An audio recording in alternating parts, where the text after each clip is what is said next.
Hi guys, eagle cinema ప్రతి scene ప్రతి shot mind పోతుంది లోపల. సీరియస్లీ ఆసమ్ మూవీ ఎక్స్పెక్ట్ చేయలేదు అసలు. ఈగల్ సినిమా ఎలా ఉందంటే ప్రతి సీను ప్రతి షాటు మైండ్ పోతుంది అలా ఉంది ఫ్రెండ్స్. సినిమా మాత్రం full action masala friends. Cinema మొత్తం ఈ సినిమాలో అయితే రవితేజ గారి ఎలివేషన్స్ వేరే లెవెల్ అని చెప్పొచ్చు ఫ్రెండ్స్. మీరు ఒక కేజీఎఫ్ 1-2 చూసినంత గూస్ బంప్స్ వస్తాయి. ఒక 3 ఫైట్లు ఉన్నాయి ఫ్రెండ్స్ ఈ సినిమాలో. 3 ఫైట్లు అంటే మొత్తం ఈ సినిమా మొత్తం 3 ఫైట్లే ఉండేది.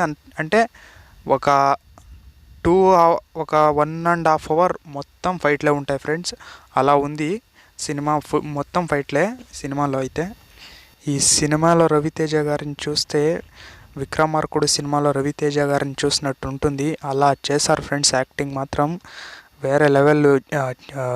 రవితేజ గారి యాక్టింగ్ అయితే అందరూ బాగా చేశారు, కానీ మెయిన్ మాత్రం మన రవితేజ గారి యాక్టింగ్. అస్సలు యాక్షన్ సీన్స్ కానీ ఎమోషన్స్ కానీ బ్యాక్గ్రౌండ్ మ్యూజిక్ కూడా చాలా అద్భుతంగా ఉంది ఫ్రెండ్స్ ఈ సినిమాలో.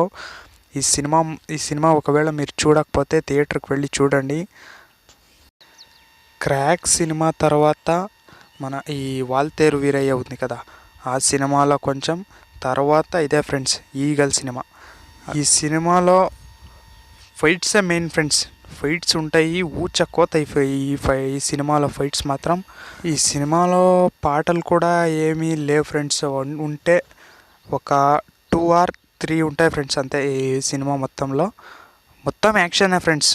ఈ సినిమాలో అయితే మొత్తం గన్స్, ఈ మిసైల్స్, బుల్లెట్సే ఫ్రెండ్స్. ఈ సినిమా మొత్తంలో అవే ఉంటాయి. ఒకవేళ మీరు ఈ సినిమా చూసుంటే కింద కామెంట్ చేయండి ఎలా ఉంది అని, లేకపోతే థియేటర్లో వెళ్ళి చూడండి ఫ్రెండ్స్. సినిమా మాత్రం చాలా అద్భుతంగా ఉంది. ఇక సినిమాటోగ్రఫీ అలాగే డైరెక్షన్ కూడా చాలా బాగుంది ఫ్రెండ్స్. ఈ సినిమా మొత్తం మంచి వర్క్. చెప్తున్నాం కదా, గుడ్ మూవీ. వెళ్ళి చూడండి. సబ్స్క్రైబ్ చేసుకోండి ఫ్రెండ్స్. అందరూ వీడియో చూస్తున్నారు, ఎవరు సబ్స్క్రైబ్ చేసుకోవట్లేదు. సో ప్లీజ్ సబ్స్క్రైబ్ చేసుకోండి. ఎలాగైనా ఈ ఇయర్ ఎండ్ లోపల మనం ఒక 10K కొట్టాలి friends. So please subscribe to our channel friends.